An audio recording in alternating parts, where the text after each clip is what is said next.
I was looking for a car to buy for my son for his 18th birthday. I was searching all the typical car websites, cars.com, eBay Motors. They were all overpriced as expected. Craigslist was the only place to find an actual deal. About a week into my search, I found an '03 Toyota Camry. It had 67,000 miles, no accidents, no damage, and good condition for only $3,500. This seems like a steal for such a reliable car with such low mileage. The seller lived about 10 miles from me, which was a reasonable drive when looking for a car. I gave him a call to set up a time to come check it out. The man sounded normal on the phone. He assured me that there were absolutely no problems with the car. He introduced himself as Bob. I brought along $3,500 in cash, even though I planned on wiggling down the price as much as possible. I pulled up the dirt road to Bob's property about 15 minutes early. It was a tiny little house with a decent-sized property, only because I was a bit far from the nearest neighbors. The garage was open, so I walked over to see if anybody was inside, but except for an unusual amount of car parts, it was empty. The car was nowhere in sight. The only car on the property was an old pickup truck. I went over to the front door to check the house numbers. It was the right address. The doorbell button was missing, so I knocked on the front door. I knocked for exactly 5 minutes before deciding to give the man a call. So I dialed his number and I heard the sound of a cell phone ringing from inside the house. I was extremely confused at this point. Now I knew I had the right house. I didn't understand why, if he was home, why he wasn't answering. I decided I had to take a peek through one of the windows to see if anybody was inside. Peering through the glass, I couldn't really see much as it was pretty dark inside the house. I saw a very old-fashioned dining room set, but across from that, I saw somebody standing at the back door of the house, staring outside. I figured that must have been Bob, so I knocked on the window, but he didn't even move. There was no gate or anything to the backyard. It was just a wide open yard since this wasn't a rural area. I simply walked around the house to the backyard. I didn't understand how he couldn't hear me. When I got to the back door, I made a shocking realization. The figure standing by the door was a taxidermied human being. I ran straight back the way I came and back to my car. I looked up one last time before driving off. The blinds to the window I had peeked into had been shut, but I could see two of the blinds bent open. Somebody was at that window watching me. You can probably guess I had the gas pedal to the floor the whole way home. The whole situation still makes no sense. All the car parts, the fact that there was no Toyota Camry, the taxidermied human being. The fact that there was no car there leads me to believe that whoever that man wasn't planning on selling me anything. And that also leads to the disturbing thought that I was very close to becoming a lifeless statue staring out that man's back door.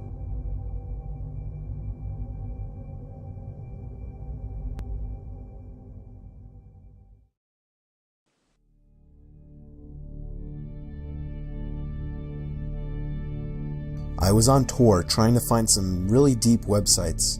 I was in a chat room where people normally shared links to deeper websites and weird pictures and videos, commonly illegal pornography. Some guy named Vintage XXX posted a link without describing what it was. I clicked on it and it took me to a black screen where a big video box eventually popped up with a play button. The video thumbnail was a dark room only lit by a TV screen. Out of curiosity, I clicked play and began to hear the sound of TV static in the background as lines of static slowly swam down the video screen. There was no seek bar on this video. Then I noticed something slowly begin to emerge from behind the wall. It was a figure dressed in all black with some kind of black mask on as well. I started to suspect it was a jump scare video, and I thought I was right when the figure leaped out and ran to the screen in less than a second. It still got me even though I was expecting it, but then it got strange. The person had their face in front of the screen, slowly moving around as if he could see me and was observing me. Then I heard a crackly, demonic voice say something. It came from the video. It repeated itself, and I could make the phrase out to be, Ask me something. I was really confused. I tried typing something, but there was nowhere to enter text. Then he said, No, not the keyboard. Say something. I felt my heart punch the inside of my chest as he said this. I opened my mouth and mumbled the words, You can hear me?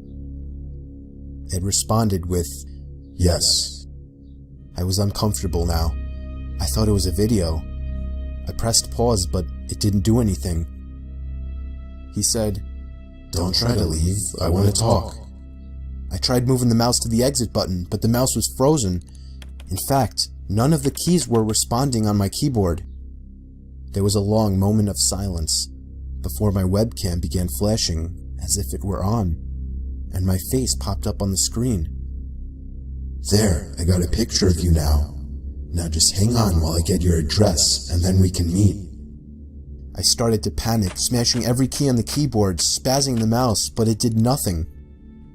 I had my finger on the power button, but it also didn't do anything. The computer wouldn't turn off. The voice was saying crazy things like, You're stuck here. I will find you. Don't even bother. I snatched the screwdriver sitting on my desk, unscrewed the 4 screws on the bottom of my laptop, and took out the battery. The computer finally turned off. I was gasping for air as if I just ran a marathon. My heart was pounding 5 times as fast as it should have.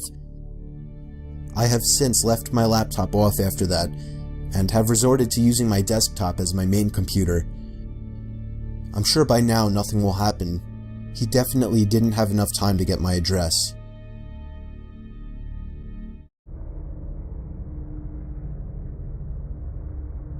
It was very common for me to be home alone at night, as I only lived with my dad, and his shifts would constantly shift from days to nights. This happened around the time my dad was doing night shifts. I would stay up really late on these nights watching movies. It's always taken me a long time to fall asleep, so after turning off the TV to go to sleep, I probably laid there for a good half hour. Then, I heard a toy fall over in my toy closet. It was nothing too suspicious, but it still creeped me out. But then the doorknob to my closet started to wiggle, until finally unlocking the door. I hid under my covers, not making a sound. It was strangely quiet for a good 2 minutes, so I finally peeked my head out of the covers. There was a figure standing next to my bed, looking down at me. I screamed at the top of my lungs and began hugging the wall behind me.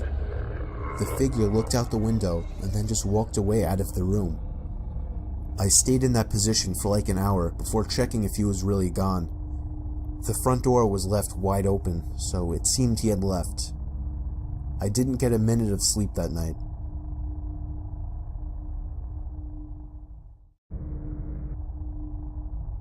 This story is from the point of view of a 16-year-old girl. I used to have a boy living next door to me that was obsessed with me. His name was Joey. Every time I would go outside, Joey would come outside as well, as if he were watching me through his windows, waiting for me.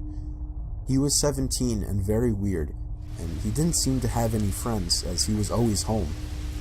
I tried to give every sign possible that I didn't like this guy, but he wouldn't get the message. So I had to finally just tell him one day that I don't like him and to leave me alone. The look on his face that day is something that won't leave me. It was the kind of angry look a toddler gives their parents when they can't have a toy. Coming from a 17-year-old, that's much more disturbing. One night, my parents left me to watch the house. I was working on a school project when I felt my bed shift a little bit. I looked under my bed. I screamed as I saw Joey laying under my bed. I ran away while he tried to crawl out from under my bed. I ran to his house and rang the bell at least 10 times, telling his parents about it when they opened the door. Joey never came out of my house, so I called the police. His parents begged me not to, but I ignored them. The police found him still in my room and arrested him. Apparently, he admitted this wasn't the first time he had hid under my bed. They also found pictures of me scattered across his room. The most disturbing one was of me sleeping, and it was taken from inside my room.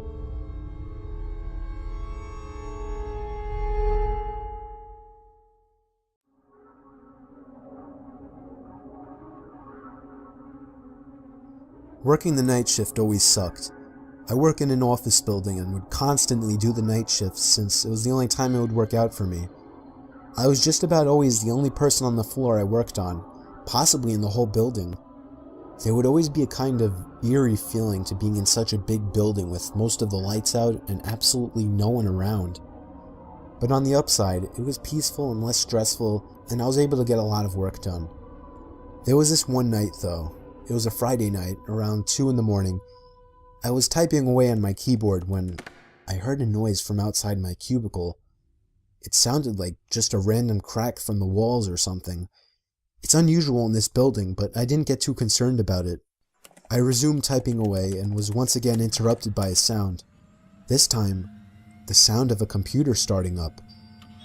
It caught me off guard. I was sure nobody else was working the night shift. I stood up on my chair to get a view over the cubicle walls. The glare of a computer screen in the dark was visible in a cubicle on the opposite side of the room. Then I did something stupid, something I regret. I asked if there was anybody there in a yell, hoping to get an answer from a fellow employee. But instead, I saw the glaring light of the computer monitor across the room turn off, and there was once again nothing but darkness on that side of the room. I started getting nervous. I turned off the lamp and computer screen so that I wouldn't give away my position to whoever that was. I crouched down and tiptoed out across to a nearby cubicle. There was just utter silence. I sat waiting for something to happen for God knows how long, but I eventually decided the coast was clear. I tiptoed down past all the cubicles until I reached the opening near the exit door to the stairs and elevators, and that's when I realized that my fearful suspicion was true. There was a man crouched down behind a plant in the corner of the room, dressed in all black. I felt my heart sink as I noticed him, but it didn't seem like he knew that I noticed him. I turned back to the stairway door. There was no way I was going to wait for the elevator and take a chance. I casually opened the door and closed it behind me, proceeding to walk down the stairs. After making it down about 2 flights of stairs, I heard the door above me push open aggressively, followed by manic echoing footsteps coming fast down the stairs. I raced down the stairs, running as fast as I could, all while the footsteps above me were getting louder. I finally made it to the first floor, raced through the lobby, and out the front door. Whoever was in there didn't follow me. I immediately called the cops, along with one of my bosses. My boss said no one was scheduled to work except for me. The cops scanned the place from top to bottom. There was no one in there. I couldn't help them out with any description other than he was wearing all black. I did continue to do the night shift for about a week after that, with my boss allowing me to lock all possible entrances to the floor, including the elevators. But I still wasn't comfortable with it, so ever since, I've been doing the day shifts.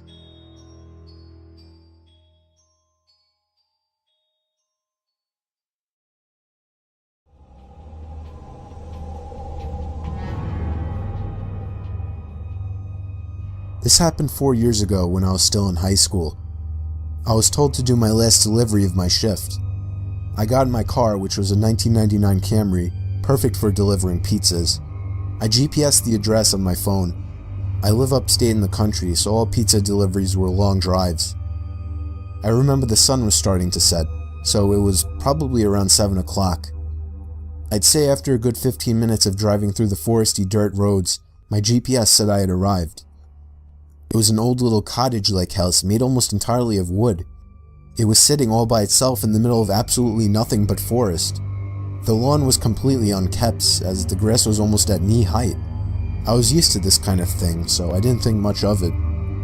I took the pizza to the front door. There was no doorbell, so I knocked loudly on the door. Within 10 seconds, I heard the sound of footsteps hitting wood on the inside of the house. The footsteps made it to the door and stopped. I started to feel uneasy. I got the feeling that I was being watched. And that's when I noticed there was a peephole in the door. "It's the pizza guy," I called out. I heard a low, harsh-sounding voice on the other side of the door, telling me to bring the pizza out back. I didn't like the idea of going back there. Something didn't seem right. "Are you sure, sir?" I called out. He didn't answer my question. The sound of footsteps didn't move away from the door, so I had the feeling he was still watching me. I almost found myself walking back to my car, but I decided I didn't want any trouble with my boss. The last time I brought a pizza back, he gave me attitude, so I reluctantly walked through the uncut grass and around the small house to the back. I remember there was a shed and a little patio back there. In the patio, there was a table with 4 chairs surrounding it.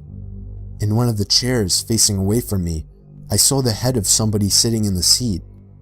I began walking over and said, "Excuse me," but the person didn't even move an inch. "Excuse me," I said again louder. Then from behind me, I heard, "Psst, over here." I turned around to see a man poking his head out from the corner of the house, looking at me with a crazed smile. "Come over here, I want to show you something."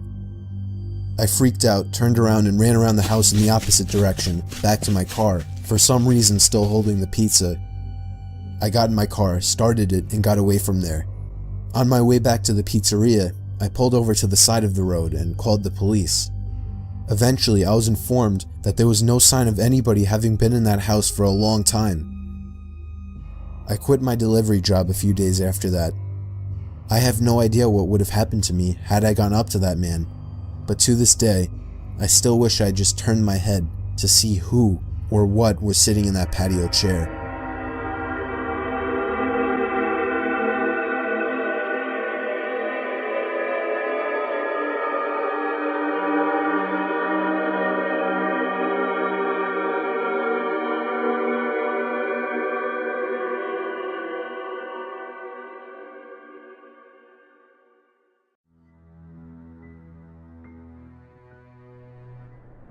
It was during a blizzard in Valley Stream. I was getting paid $250 to watch some couple's kid while they went away for the weekend. His name was Matthew. This took place on the first night, which was a Friday night. Matthew was already supposedly asleep, while I was in the living room watching a movie. I got a knock at the door, and looked at the clock. It was close to midnight. There was no way I was opening it. Not even 10 seconds later, I heard the sound of 2 or 3 men angrily banging on the door, telling me to open up. I felt like my heart was about to stop. I took a peek through the blinds, and there was somebody standing right on the other side of the window. I fell back in fear, and after managing to get back on my feet, I ran to the kitchen phone first thing to call the police. They said because of the weather, it could take a while for an officer to get here.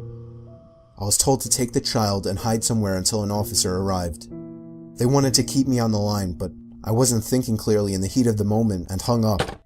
However, it wasn't until I ran through the living room that I realized the banging had stopped.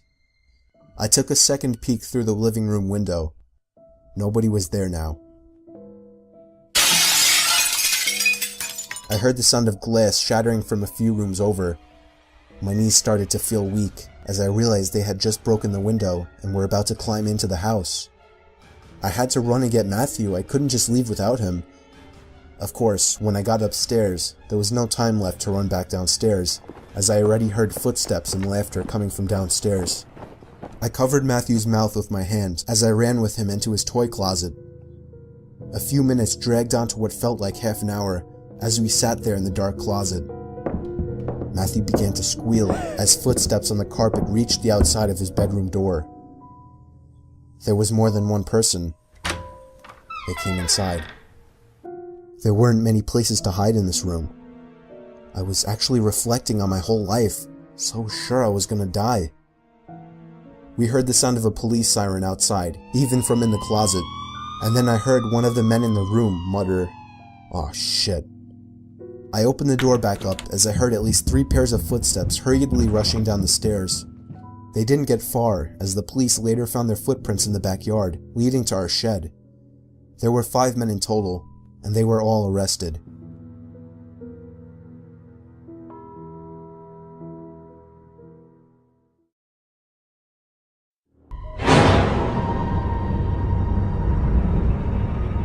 This happened when I was 15 years old. My best friend Anthony wanted me to come over for the night, since his parents would be gone all weekend. I rode my bike over and put it in his backyard before letting myself in through his back door. We played basically every video game he had, from FIFA all the way to Call of Duty, with popcorn and other junk food spilled out all over the floor.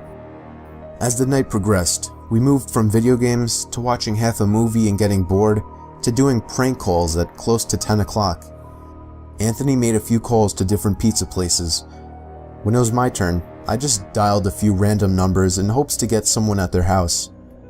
On, say, my fourth attempt, I finally reached somebody.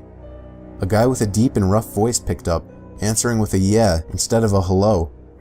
Anthony's laughing in the background made me stumble with my words mid-sentence, ultimately cracking up into laughter. I had never done a prank call, so I sucked at it. The guy on the other end was silent. I regained a straight face and tried to continue with the call. It went something like this. Sir, would it be alright if I borrowed one of the wheels from your car?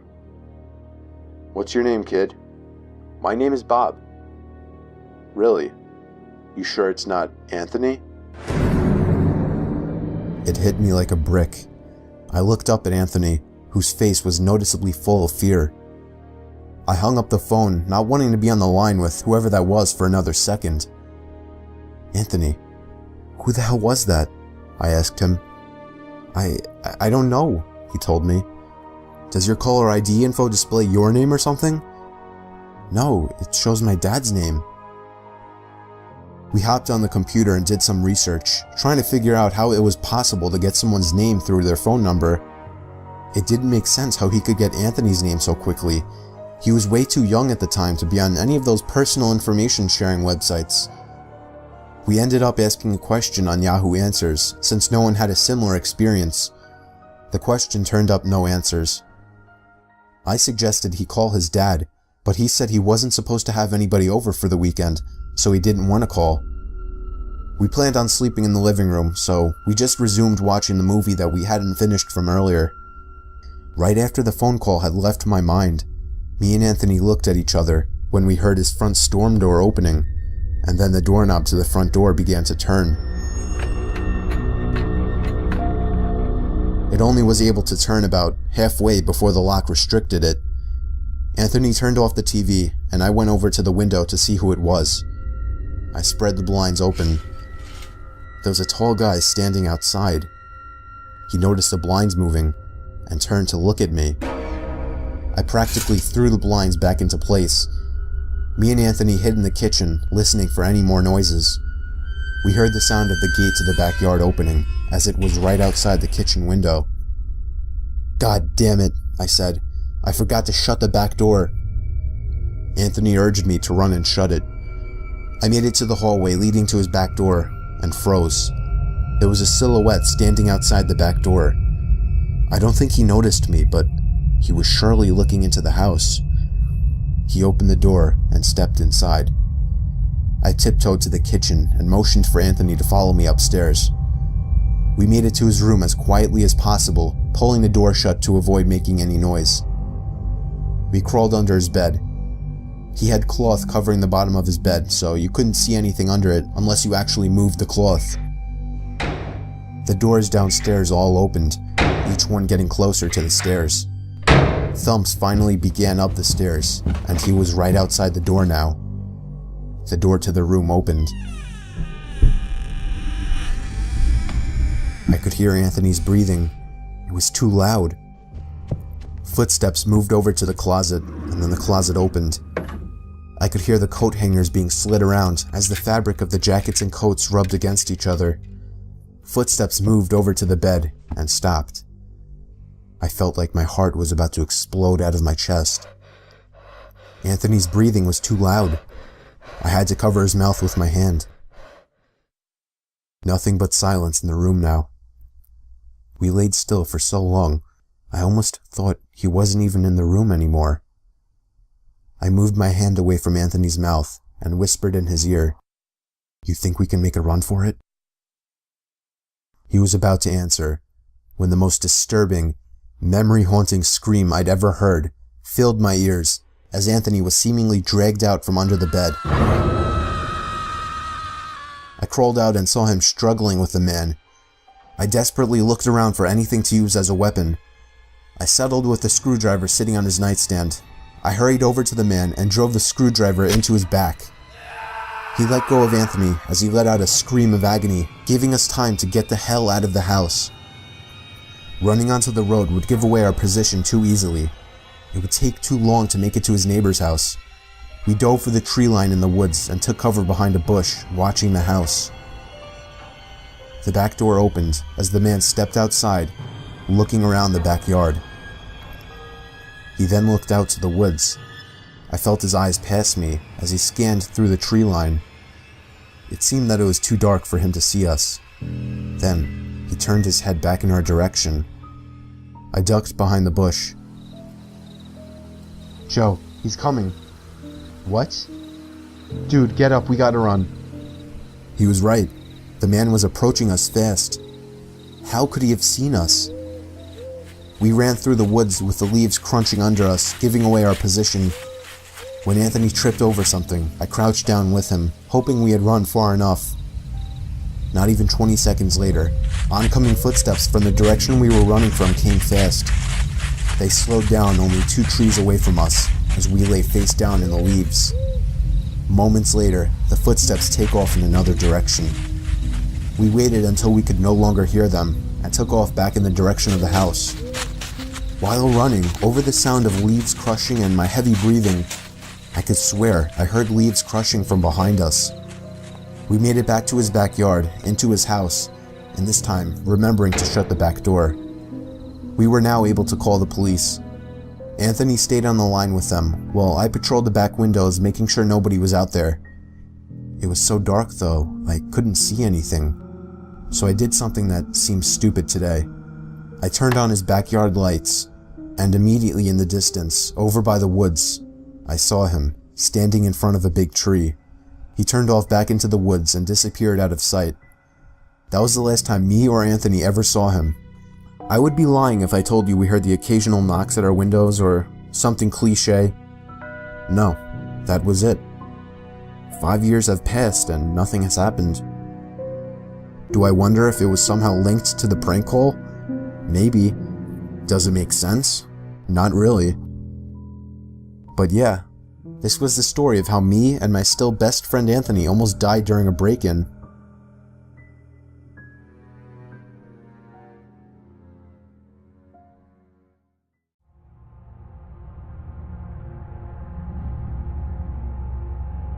Me and my wife were on our honeymoon in Hawaii.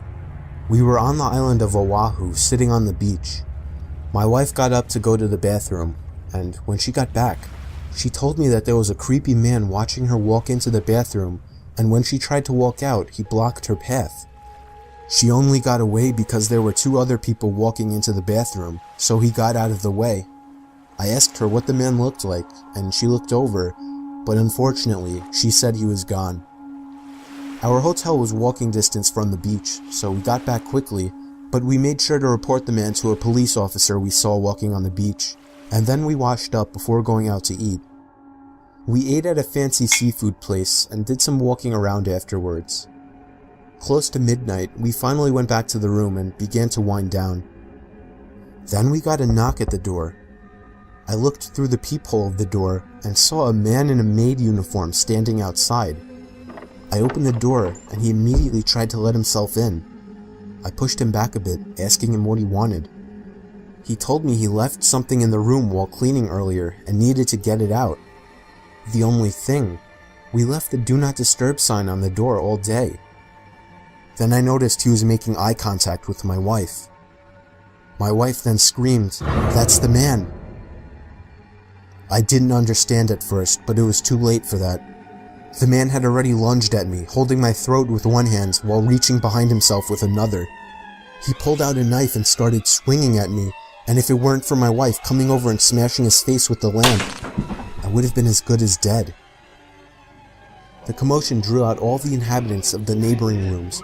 One of the women started freaking out and screaming, making the situation worse. We called the police, and so did the hotel. It turned into a huge, horrible scene, but we were just happy to be alive. We were questioned when the police arrived, and some of the other people around us claimed to have witnessed it all. We still don't know what kind of intentions this guy had, but if I had to guess, I would say he wanted to get to my wife. He must have been one very dumb person to think he would get away with something like this in such a public building.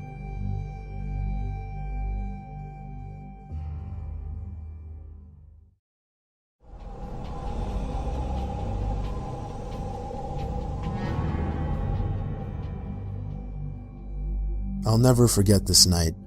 The pizza place I worked at was about to close, and I was getting ready to go home when the phone rang. I was working the counter alone that night, so I was taking calls. I picked up the phone. There was complete silence, so I hung up. About a minute later, the phone rings again, so I pick up again. Still silence. I was about to hang up again when I heard the very weak and cold voice of an old woman on the other end. She said she wanted a regular pie delivered. I remained polite on the phone, but on the inside I was screaming. I just wanted to get home and end my shift. I called out to my boss that somebody is requesting a delivery. He told me I had to go. I was upset at first, but I realized it's another tip, and the old ones usually tip the most, so I decided it was okay. I took down the address and told her it would be there soon, but she had already hung up. I thought that was rude, but I ignored it and yelled to the chef that I needed one regular.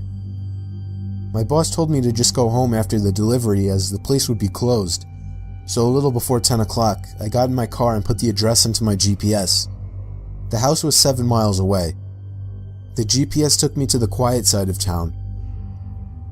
I arrived to the house. It was a small, one-floor house on a very quiet and empty block. I took the pizza and walked up to the door and rang the doorbell. There were no lights on in the house. I hoped that she hadn't given me the wrong address. I rang the doorbell again. There was still no answer. I was about to give up when I turned my head and saw somebody standing at the window.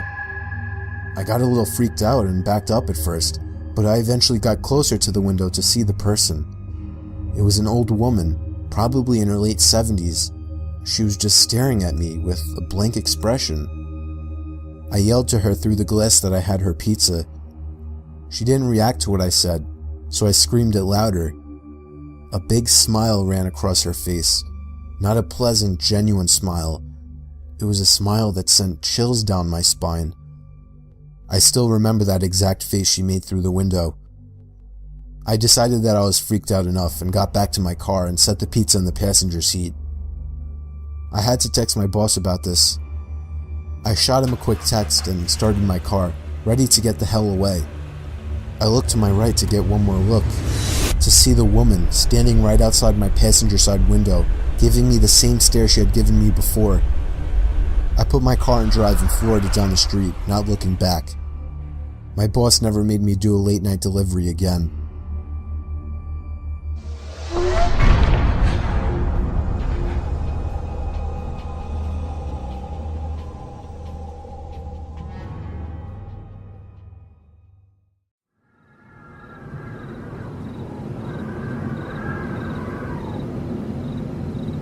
It was Halloween night of 2007, freshman year in high school, and I was with my friends, Ivan, Ryan, and Jesse.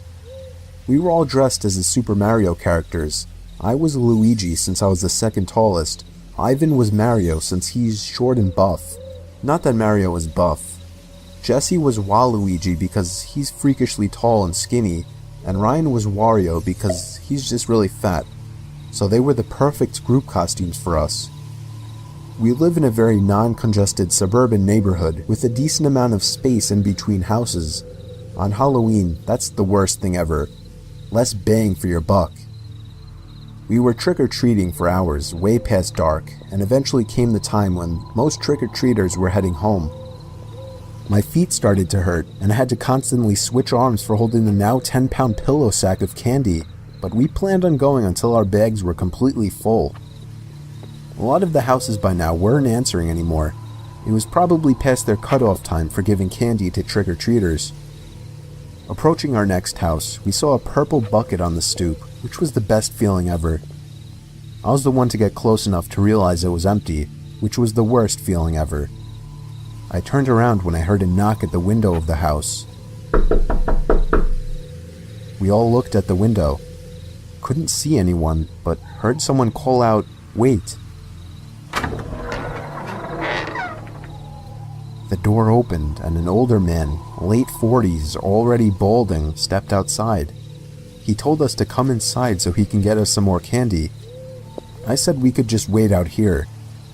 He responded saying something along the lines of, "Nonsense, come on in, we'll get you your candy." Ivan stepped in and said, "It's alright. Come on, Dan, let's go." I told the guy to take care and apologized. He just stood there watching as we walked off, not saying anything. I felt bad, but at the same time, that guy seemed like a creeper, and I figured I just dodged a bullet not going in there. If the story ended there, it wouldn't be scary, so of course, it didn't end there. We skipped a few of the guy's neighboring houses just to get further away and continued on with our business. We were walking down close to the nature preserve now, so there weren't many houses around us. At this point, we were now walking back closer to Jesse's house. I noticed Ryan had stopped walking, and I turned around to see what's up. He said he heard someone moving from behind the trees in the preserve.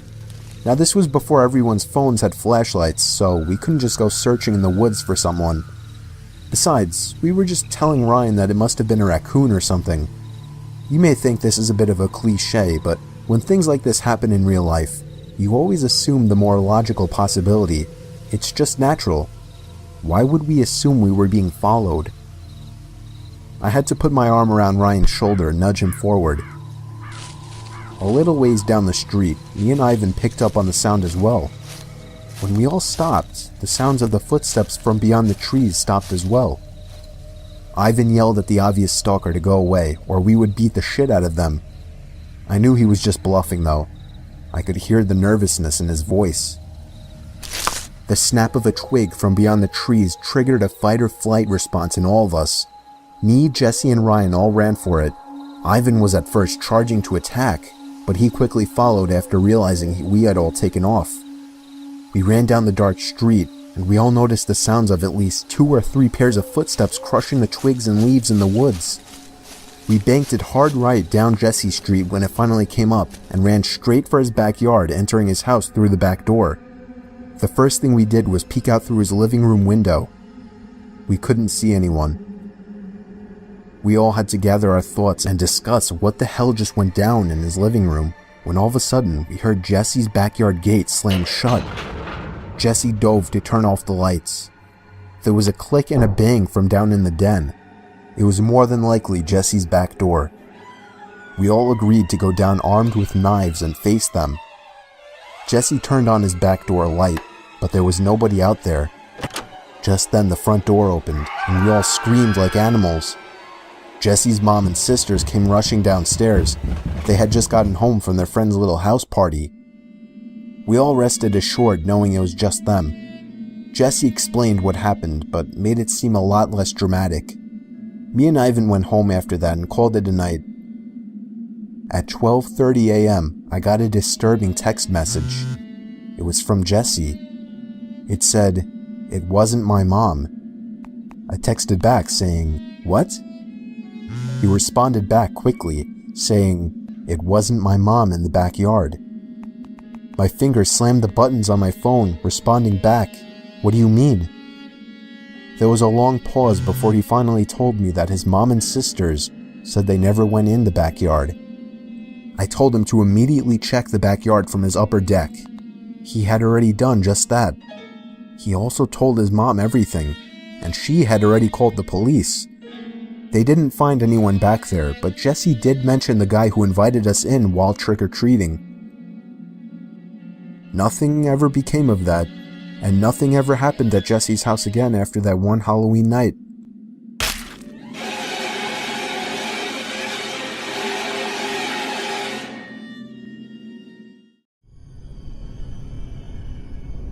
You can see some weird things when you're tired, but the thing about this story, I wasn't tired.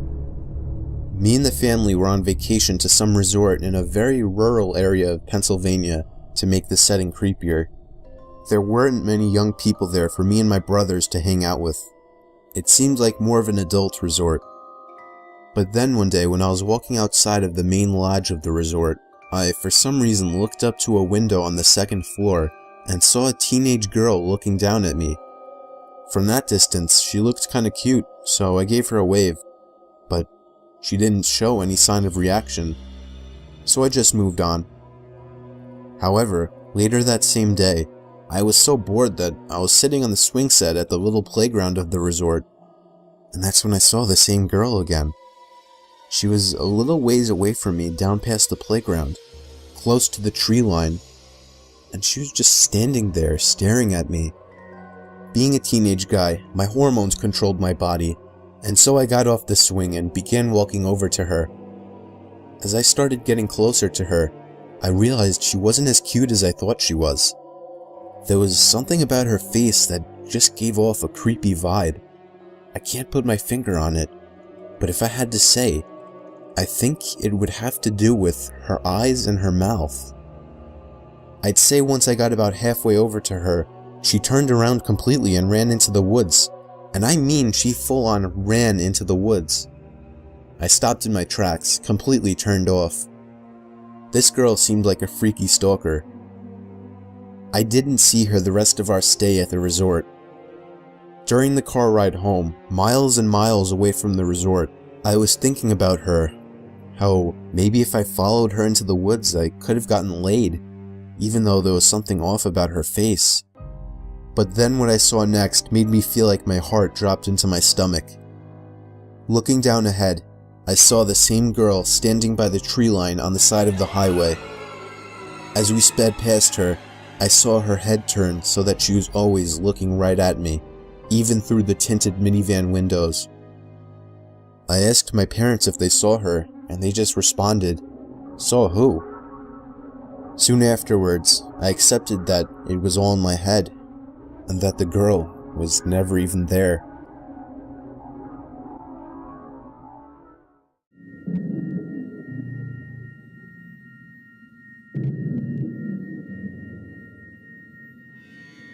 There used to be a pond about half a mile away from my old house that I would commonly go fishing in. It was nicknamed Daryl's Pond. I still have no idea who Daryl was or why it was called that, but nobody owned it, so people would once in a blue moon go fishing there as well. It was usually me by myself though. I had dug a pole into the ground where I would tie a noose to and from my small kayak. I'd say it was about 3 in the afternoon when I rode out to the middle of the pond, the sweet spot for getting a decent catch. There was another person coming out from the trees. I waved at him and gave him a smile. He hopped into a small boat floating by the edge of the pond and began to row over to me. As he got close enough where trying to speak to him wouldn't come off as obnoxious, I gave him a friendly, "Perfect day, isn't it?" "Yes, absolutely," he said. He didn't say anything after that, and I started to feel a bit awkward, as if I were obligated to keep some kind of conversation rolling now. "So, you come out here to throw some lines?" I asked. "No, I don't actually fish." "Oh, well, it's never a bad day to relax on the pond," I said. He continued to row closer to me until his boat collided with mine, creating a big thud. I was genuinely uncomfortable now. I didn't feel threatened, just weirded out. I was only 24 years old. This guy looked like he was late 40s or 50s. There was an awkward silence. I tried to just act like I was focused on trying to make a catch, but by now that wasn't even on my mind. This guy was weird. I didn't know what he wanted, and I was uncomfortable being so close to him. I felt him looking at me, or at least in my direction, as I faced halfway to the opposite direction of him. I took a quick glance to my right. Yeah, he was staring at me. I decided to be ballsy and lock eye contact with him. After about 4 seconds, he looked away. "So, where are you from?" I asked him. "Up there." He pointed behind himself, in the direction of the woodsy hill leading past the dirt road. "Oh, you live by Suffolk?" I asked. No, I'm not," he said. "What made you decide to come out here?" I said. "Why not?" I continued to try and uncomfortably fill the awkward silences that kept coming up. His responses were dry. He didn't contribute anything to what was barely a conversation. He just sat there not doing anything with half a smile on his face, looking either at me or in my general direction throughout. I was creeped out. My heart was racing at this point. I'd go as far as saying that I was nervous for my life. We were surrounded by trees in all directions in the middle of a pond. I started to row a bit closer to land, but in a very low-key kind of way, trying to play it off as me just trying to find a better spot to find some fish. I was horrified when I saw he was following me. What a great day, huh? I felt a shake in my voice. I got close enough to the edge of the pond where I finally told the man, "I think I'm gonna call it a day." I turned to see his reaction. He was still staring at me, but his smile was gone now. "I can't let you leave," he said. He lifted his flannel to expose a handgun sticking out of his jeans pocket. As soon as I could process what I was looking at, I dove out of the boat for land, ran the whole half-mile uphill through the woods back to my house, and locked every door and window as soon as I made it home. I pulled down the blinds to the dining room window, leaving it open just a crack for peeking outside undetected. It started to get dark out, and I left every light in the house off, still peeking out to the front yard, making sure I wasn't followed. The time came when I finally decided I wasn't followed. I realize now, like you, that not calling the police immediately was a huge mistake. I kept my bedroom windows open to let the room air out. My bedroom was on the second floor, so I wasn't worried about being watched through the window. About half an hour after shutting the light and falling under the covers, I heard the sound of leaves crunching from outside. I sat up to hear it more clearly. It was definitely something walking around out there. Normally I would assume it was a deer or a bear, but after what just happened, I was still in paranoia mode. I sat up as still as a statue, except for my shaking out of fear, waiting as the sounds of the steps stopped. "Hey buddy, you up there? Are you trying to sleep? Sorry, I didn't mean to wake you." I felt like 100 pounds just fell directly onto my chest. It was the same voice. I knew it right away. I didn't make a sound. I crept out of the room quietly downstairs to the kitchen and grabbed the phone, practically crawling on my way out to avoid being seen through the open blinds. I called 911 like I should have earlier in the temporary safety of my bedroom. I made sure to whisper into the phone, as I was still hoping that he hadn't yet heard or spotted me. 20 minutes felt like an hour as I sat behind my bed, waiting for the police to arrive in constant fear that I would hear glass breaking from downstairs, or a thud on the back door, or even just a voice again from down below my window outside. The police did a thorough investigation of the property in nearby woods, turning up nothing. They suggested I stay with a friend or a family member for a few days, and so I did.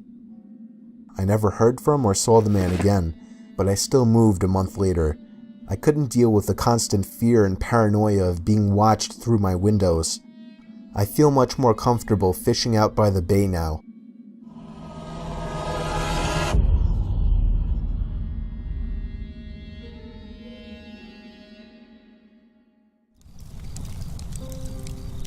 The last thing I saw was my alarm clock flashing 12:07 before she pushed her long, rotting nails through my chest, her other hand muffling my screams. I sat bolt upright, relieved it was only a dream, but as I saw my alarm clock read 12:06, I heard my closet door creak open. Growing up with cats and dogs, I got used to the sound of scratching at my door while I slept. Now that I live alone, it's much more unsettling.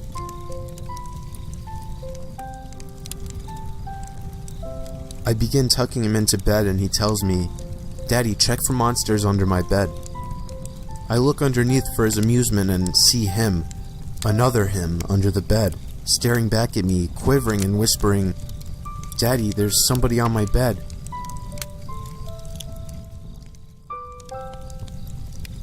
I always thought my cat had a staring problem. She always seemed fixated on my face, until one day when I realized that she was always looking just behind me.